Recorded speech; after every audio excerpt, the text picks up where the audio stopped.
OGaccountability.com.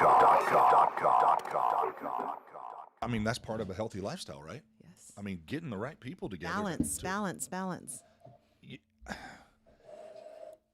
It's the old verbiage, if I would have known then what I know now. Yeah. And I think it's a trap in a lot of ways. People in their life and their lifestyle, they end up buying things they don't want and don't need to impress people they don't like. Yeah, well, also because they've been told it'll make them happy. Are we recording? Yes. Yeah, I figured, well, why not? Be organic. I know this is going to sound bad, but there's this guy. I liked him, but he was kind of a douchebag. Well, I guess I shouldn't have said that. I guess you didn't really like him though, then, huh? Well, I mean, I liked him, but so here's a good example. So he was always a super nice guy. And we did a lot of stuff together, but then he got his doctorate. And when he got his doctorate, he changed to where. Well, he's better than you now. Well, that's it. So one day he decides to go get this car. It's an Audi. You know, we're not talking about like a $200,000 car or a $150,000 car, but, you know, an $80,000 car. Nice car. But, you know, I'm like, I know this sounds bad, but I'm like, bro, my King Ranch was almost $100,000. But anyways, he changed so much that whenever we would go places, he'd be like, well, I'm going to take the Audi. And I'm like, you mean your car? Like, it was just the way he talked. Like everything was status driven then. It's a status car. And I looked at him because he told me that. It's just a status car. I said, for who? Who are you trying to, you know? Well, there's some merit. Like I've done this before. There's, you know, like if you're celebrating a personal accomplishment, to go out and buy yourself something nice. No, for yourself. Yeah. But when it's status, that's for other people. Yeah. Status. Well, there's a saying that, I mean, it really is true, that women dress for other women. No, that's the truth. It is the truth. No, that's the sweetheart. It is the truth. I mean, we're just going to have to say it right now. And we're talking about healthy mindsets. Is that the girls are the ones. Now, I do notice nails, and I've made comments on your nails. And people, I love that you notice my nails. Well, I have a daughter, and it used to not be important to me. And then now that she's getting a little older and girl, like, Dad, I want to get my nails done. So I'm the guy sitting in there while his daughter gets his nails done. That's so sweet, though. Everyone loves you being there. But, well, they call me Big Papa. It's so sweet. I love seeing dudes, and that dudes come in and get pedicures all the time where I go. No, they're not touching my feet or my hands. You touch my feet, we're going to fight. And that's an unhealthy thought process. It is an unhealthy. But don't touch my feet. Well, I have neuropathy really bad after my accident, so I can't stand for my feet to be touched. It sometimes it's painful, but I don't know. Do you know when your hand is asleep really bad and you touch it and you can't? That's what it feels like all the time. So if somebody grabs my foot, but it's not all the time. It's just if those nerves are overstimulated. Anybody with neuropathy is going, yes. Well, I don't think I'd want somebody pressing on my feet for an hour either then. Yeah, so I sit in there, but since she gets them done, and now we're talking about being healthy and mindsets, she has changed my mindset in a lot of areas and the way I look at things and things I notice in women that I didn't notice before. But you are true. Guys aren't looking at your eyelashes. Other women are. Yeah.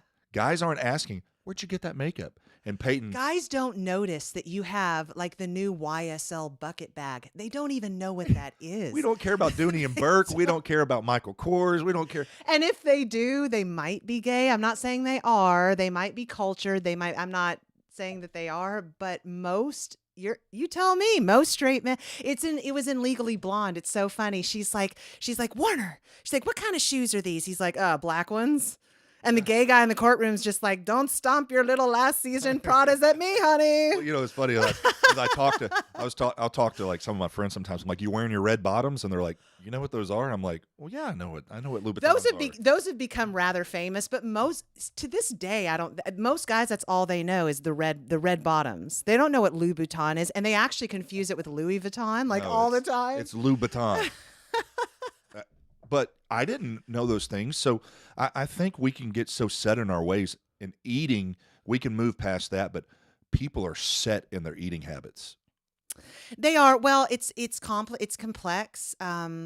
because and I don't know this firsthand. I've known people with eating disorders, but from what I understand, it's hard to treat an eating disorder because you have to eat. Like that's part of what you have to do as a person. You don't have to drink alcohol. You certainly don't have to take cocaine or heroin, but you have to eat. Sometimes it's fun, Yeah. and that's the problem. And that's not a joke. That's being truthful. It is fun, but nobody looks at the hook on the other end of it, and then Right. you Well, get snared. but talking about people are set in their eating habits, it's because eating is a complex thing. Like number one, you have to do it to live. Number two, everybody lives in our culture. We live in our neighborhoods and everybody has the fast food joints around the place. And even if they don't have fast food joints, a lot of restaurants have fillers and, a lot of oil and butter and stuff and processed stuff all over everything. And so, you have what's available to you. Not everyone can afford, the really, really healthy food. It's true that It's cheaper food expensive. is, yeah, it's so there's reasons why people well, plus eating is very emotional. Like it's, people celebrate with food. Lots of cultures celebrate with food. If they show love with food. And it's an emotional release valve for a lot of people. Like, oh, I'm sad, I'm gonna go eat cake, or oh, it's nighttime, I'm gonna have my thing, and it's very, Very comforting. very comforting. And that's like Peyton and I made our first loaf of bread last night. That little loaf of bread costs more, and we'd always buy the carbonite bread. I mean, it's $10 a loaf, but I know what we're eating and it's healthy. I'll do a lot of Dave's organic seed bread. It's $6-7 a loaf. That little loaf in there costs $9, but I know what's in it. Yeah. I know that it's not full of junk. And some of the other stuff that I'm wanting to do, I'm like becoming Betty Crocker. But we're talking about healthy mindsets, and we are talking about food a little bit. But I'm going to take this to another talking about healthy lifestyle, healthy mindset. I'm doing that because I want to eat healthy, but I'm also doing that because it gives my daughter and I something to do. She loves to bake. She bakes all the time. She made some homemade Cheez-Its that were out of this world. That's I'm like, awesome. what in the world? So since she likes it, it gives me something to do to her. When we talk about healthy mindsets, I'm creating in her a staple in her life that, yes, she's having fun with dad, but she's eating healthy, and that's something she'll carry with you. If you set certain things, that's like football and beer. You know, a lot of people drink beer when they watch football because they did that. They watched their dad do that. They did that with their dad. Well, and some of the moms do too. But I mean, that's normally a man thing. So getting healthy habits in life, once that carries over into your mindset, I'm telling you, and that when we talk about, and we've heard people say so many times, money doesn't bring happiness. No, money can make a happy person happier and make a miserable person a lot more miserable. Yeah, it amplifies what you already It, are. it amplifies. So when you get into mindsets in a healthy mindset, when you get a healthy, clear mind, it's easier to eat right because you'll take the time to uh, so I love to cook. Okay, now here's the thing. I'm a single man. I'm a single dad. I do all the cooking. So I have to do it anyways, but I enjoy it. I enjoy cooking. You're lucky. And I love to cook. Save a lot of money by not ordering everything out. Well, when I would put pen to paper sometimes on what Peyton and I would spend eating out for the month, sometimes I would look at cooking as like, well, I'm going to be in the kitchen for an hour and a half, so let's just go eat somewhere so we can spend time together. No, now she's older, she can help me, but she wrote me the sweetest letter. And this is going to get off topic, but talking about being healthy mindset, she has changed so much. And I'm at that point in my life that a lot of parents go through where you watch your kids kind of take that next step, that next milestone, and it has opened up a new level of communication for her and I to sit and talk about things that I couldn't talk about with her before. I brought up something to her last night, and she just stopped what she was doing. She looked at me and smiled and said, I was wondering when you were going to bring that up because I have thought about that for a long time. And I'm like, Get to it, David. yeah, and I'm like, okay, wow. But we begin to get into that mindset, that healthy thought processes that now I can speak to her on a different level. And I think a lot of times dealing with people, we don't talk about certain things because not because we don't think that they would understand. Sometimes we don't talk about things because we feel we're protecting somebody or protecting their interests, so we don't get into the reality of things. Like, you don't go up to your 5-year old and talk about trickle down economics. You just don't. Well, it'd be a waste of time. waste of They time. don't have the capacity. Yeah. Yeah. And so sometimes we don't talk about things because we don't think they would understand, or maybe we're protecting them from something, so I don't talk about certain Well, things. that's a real concern. Like you do want to protect children from certain things depending on the age they are, and there's nothing wrong with that. When innocence is gone, and that's what people, this is all goes to mindset. When you're dealing with kids, I was a youth pastor for 17 years, no, longer than that, had thousands of kids come through, thousands. Worked at the high school with probably 80 to 100 different students over the years, like directly, us going out doing things. I'm going to tell you something about young men and young women. Innocence is a mindset. And when it is gone, it doesn't come back. Yeah. There's certain things. And I was recently, there's a guy I was around. This guy is the most foul person. But it's really awkward because everybody just tolerates it because it's the way he does it. But like, he says some of the most Well, people tolerate that because they're cowards. well, Like, there's one thing about letting somebody be themselves. It's another thing if they're a foul person doing it in front of kids or like so something like everything that comes, like you can have a normal conversation with them, but they are always a little perverted and foul. Fast forward, now their kids are older, and I hung around them and their son. Everything that came out of their son's mouth was perverted and foul. And I said to somebody else, not in a judgmental way, I just said, well, I think it's safe to say we found out that it is definitely carried on to the children. And the person looked at me and said, and it was their grandfather, and they're like, and just shook their head and didn't say a word. When you get that mindset into somebody, and this young man, his girlfriend came over, and he was saying stuff in front of his girlfriend, and she kept looking at him like, quit saying that. And I'm like, quit saying that, dude. Like, I'm talking about, at 17 years old, talking about anal rape and different things like that and joking around about it. And I'm just like, that's just, and once again, people can do whatever they want to do. People got to be who they are. Yeah, to but an extent. that's really sad to It teach is. a kid to talk like that. And so mental clarity, mental mindset, having a healthy thought process, and really leads to morality and having morals. And I think that is when you get a habit in your life that's unhealthy, it's not just that I eat unhealthy. No, your mind's broken. Your mind automatically turns to those unhealthy things. For me, I do not keep sour candy in my house because I will eat every piece until it's gone. I don't do it all at once. I'll just be working. I may be working on music, and I'm like, hey, I have some smog balls. And I go in there and grab like 4 or 5 of them. Then I'm going to get on the tractor and mow. Oh, I'm going to go get some smog balls. And I will eat nonstop. That's why I don't keep it in the house, because I will eat it. Well, I think Dr. Phil is the one that said this, but he's right. He's like, the basic maxim is like, if it's in the house, you will eat it. So don't bring it in your house. And he's exactly right. You will eat it. It doesn't matter how much willpower you think you have, which is why I get that like kids make it harder, because you got kids, you're just going to have some junk in your house. I'll be laying there like at midnight, 1 o'clock in the morning if I wake up and roll over, and I'm like, smog balls.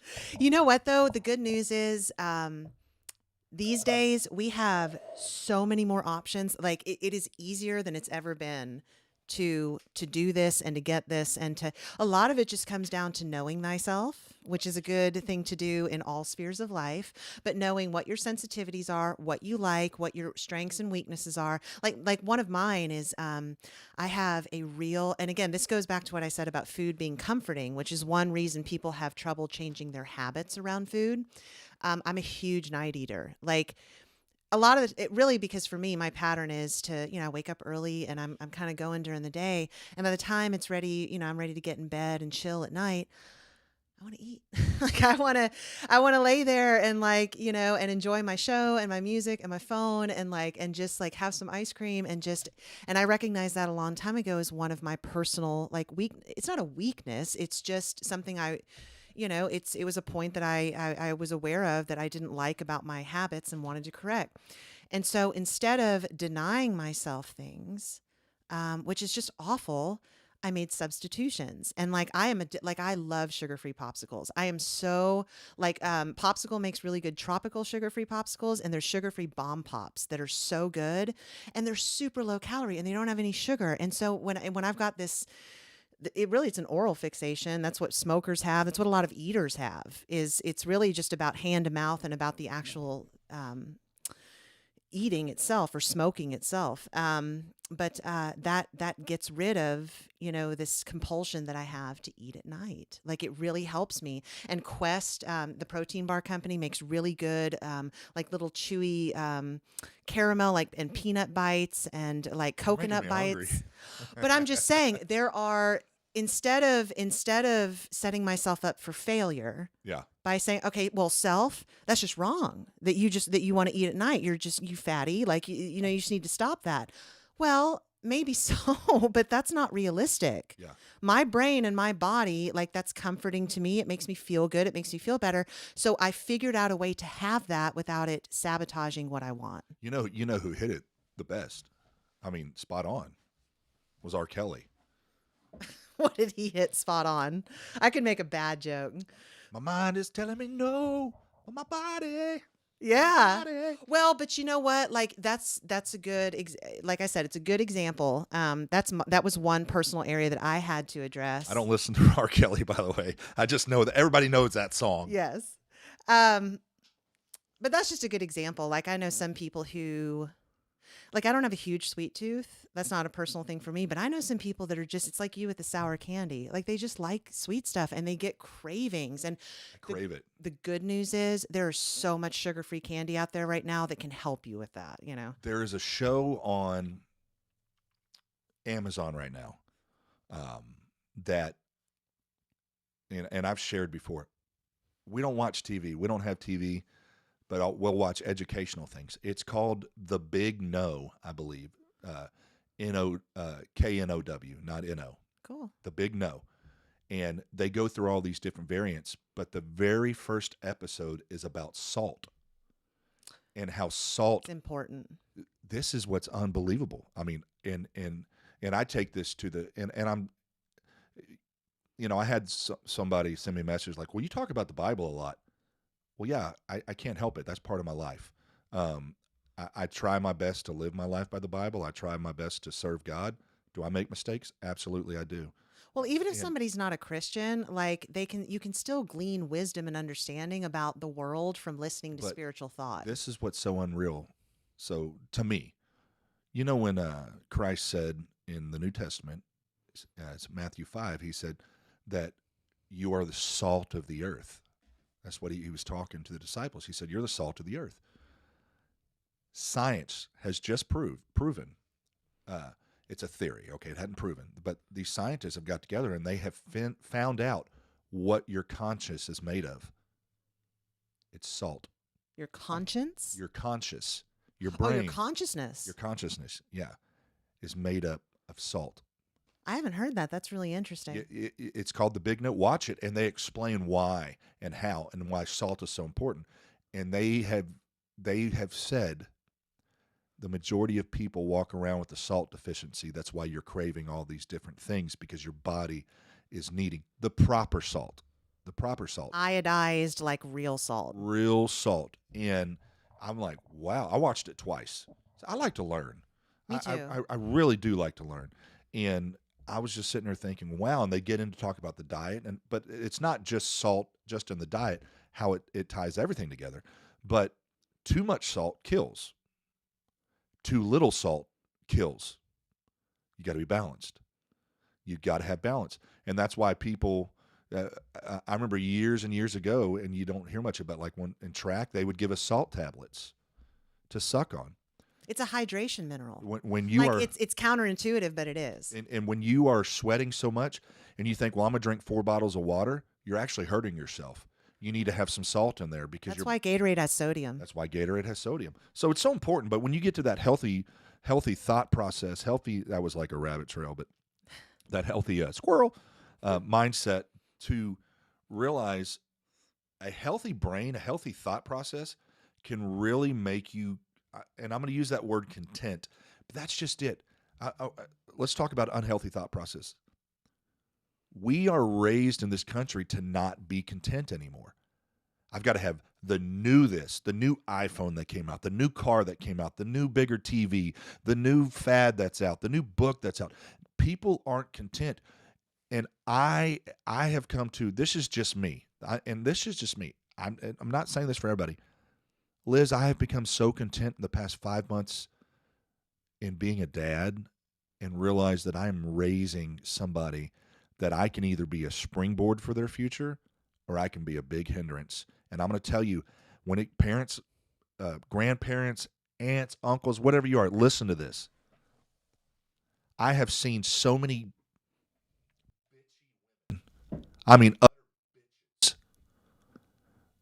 at the ballpark, all over places, that are going to go and tell the coach how it's going to be, and then you watch their 3 little girls are walking right behind them.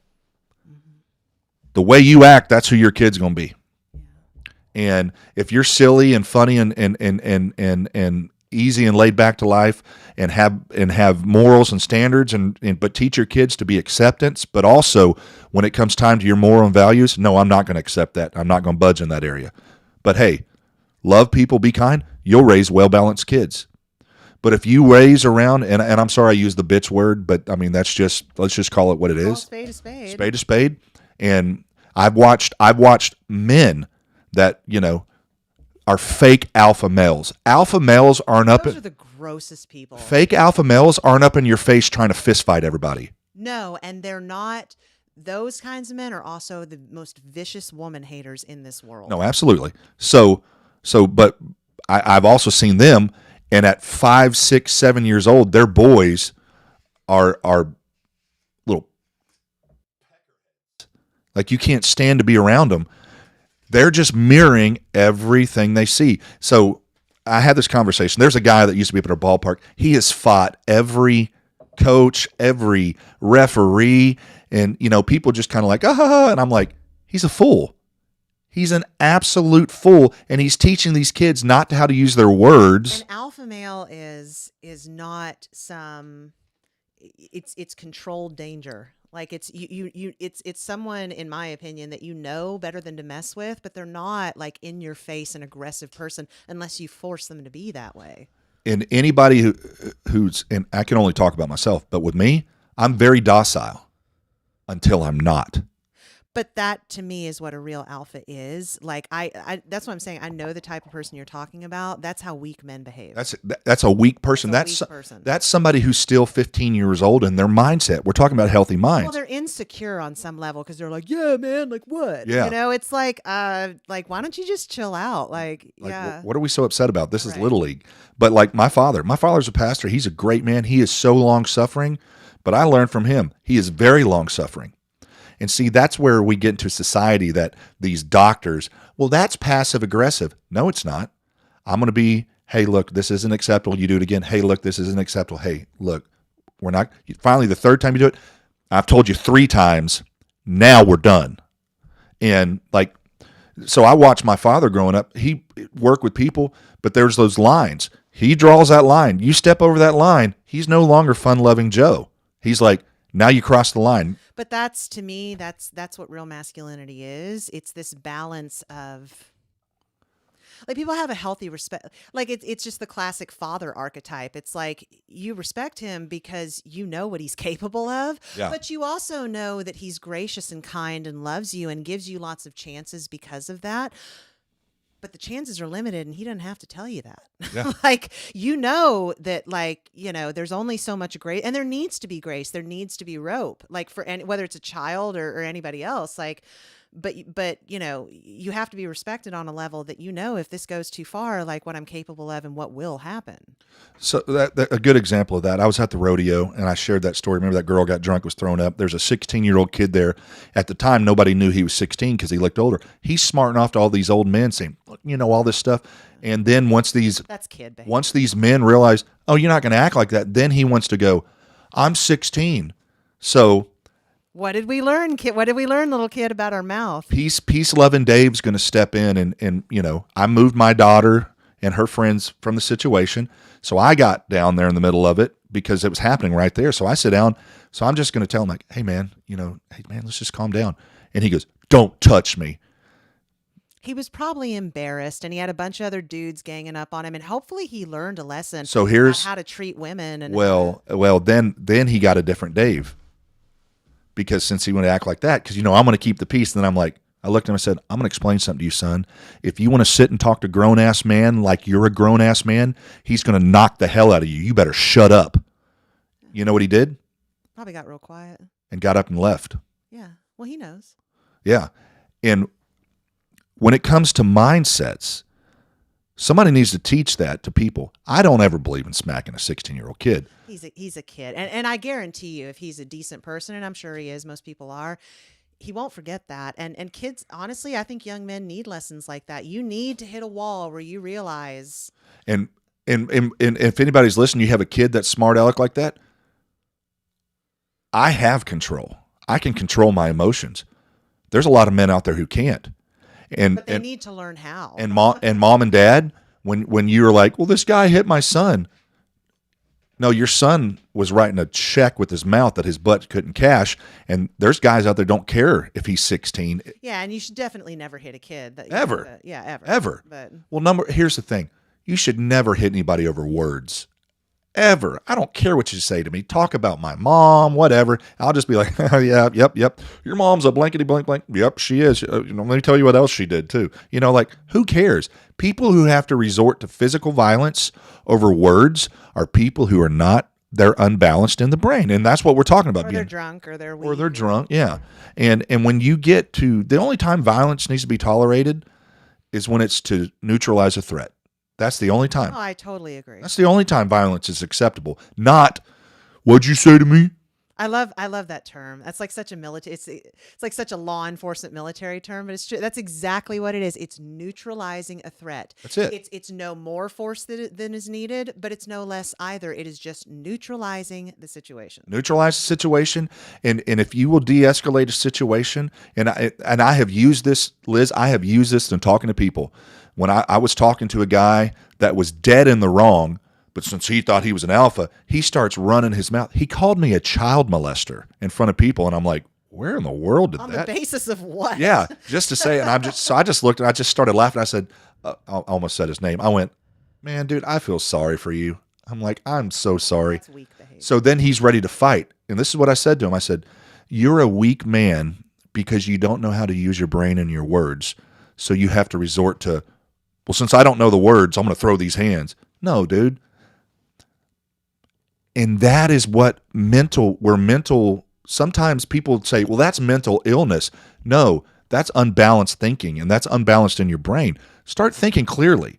And if you will take the time to work on your mental health, and Mike Matrong and I were talking back and forth about that, about mental health. And I'm going to tell you, 15 years ago, if you wanted to talk to me about mental health, I'd be like, shut up, dude. Like, nope, because we didn't talk about it. Well, men especially don't talk about it. Like this is changing and I'm really glad, but mental health is real.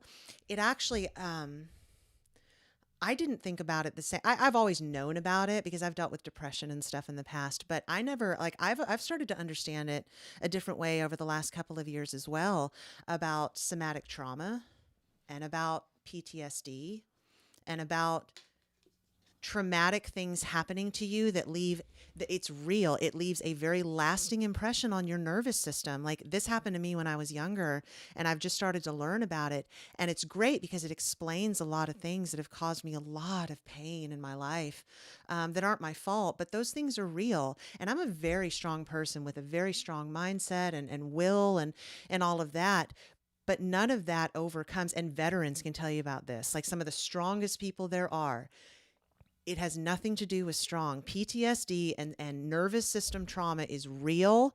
Yes. It is a physical injury to your nervous system, and it's real, and it's a mental health. It's mental health, and it's a trauma response, and Right, and it's involuntary. Like involuntary. You get triggered by things, and you are completely out of control. And I think that's a healthy position for people to get at. When you're dealing with somebody and they explode at you and you're like, whoa, what is going on? That is somebody that is dealing with something, Yes. or something has been triggered in them, and that's the only response they know how to give in the moment. And I have been very guilty in the past of when I was younger, had a, and I would trigger people and then turn around and be like, what's wrong with you? No, nothing's wrong with them. Gaslighting, David. Nothing's wrong with them. I triggered that response. Right. And it's not, and I'm going to tell you, every time it's been with men, I'll be on the My back. brother was like that. Young men are like that. Young men are you like guys that. Are something else. Man, if I'm on the basketball court, like when I would go up to like 24, when I was like 21, 22, I'd be sitting there talking so much trash. And people know this about me. In golf and whatever it is, I am a master trash talker. I've watched how boys are. It is unbelievable the way you all treat each other, and you're best friends. Like that's how you love each other. That's how you love each other. Women, if we said this kind of stuff to each other, we would hate each other for the next 30 years. Yeah, absolutely. Yeah, y'all would. It's like one of those ways we're so different. Hey, Liz, but you just hit something. You know why I'm having to change something? My daughter is sarcastic like me, and it hit me the other day. Like, I heard one of the ways she was talking to her friend, and Peyton was not being serious at all. She was just joking. Girls are sensitive. And it hurt her friend's feelings. So I'm like, hey, Peyton, we can talk like that here, but when we're around people, we have to remember not everybody's raised like we are, so sometimes you got to really be thinking about how you talk to people. But I don't want her to go to somebody's house and her mom and dad be like, dude, that girl's rude.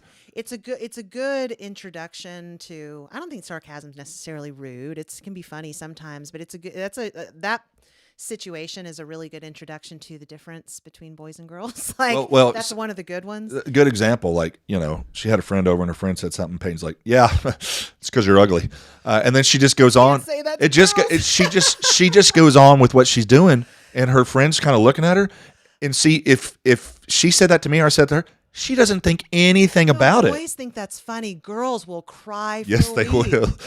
But that's my fault. That's my fault. No, I don't think it's your fault. And it's not that she's wrong for being that way. It's just like, I think that's just something that all kids need is just this perspective, no matter how they are, how their personality, this perspective of girls are one way, boys are another way. It goes beyond just the anatomical differences. Like we are totally different. And when we talk about acceptance, and we're about to take another break here, but when we begin to talk about acceptance, healthy minds, and accepting people, Christ was one of the most accepting beings, and he was deity as well, but beings that has ever walked the face of this earth. He was accepting, but the great thing about acceptance, acceptance doesn't mean I accept everything. Well, he loved a prostitute more than anyone else, but it doesn't mean he condoned her behavior. Exactly. There was still a line drawn. You can still be accepting, and that's where people have gotten so screwed up in their thinking. You can still be accepting, but say, "Hey, look, there's a line that's a do not cross. I accept you, but I accept you as a person, but you're not going to bring that into my home." Well, I love you enough to tell you that you're better than this. Yes. There's more for you in this world than this. And I've used this, and we've talked about this. It's like dealing with gay people, and I have friends that are gay. I don't fully understand because I'm not gay. And I Well, don't have to understand. in my opinion, that's one of those things that I know what the Bible says. I also know that the Bible tells us to love and not judge. Yeah, let's care for So people. that's what I do, and I'm a sinner too. So I've it's got my own hangups. And this is what when we talk about unhealthy, when we talk about unhealthy stereotypes, mental people, when they get into church and think about God, they see somebody make a mistake. See, God's not real. They're fake. No, you're just a weak person. And you just look for an out to say, well, let's see, it's all fake. No, we're all fighting well, battles. their heart hasn't been the spirit hasn't gotten to their heart yet. They just don't understand. And as we're in this out, we're going to come into this. We're all fighting a battle. All of us. Yeah. All of us. And we just have to get the right balance in our life to correct.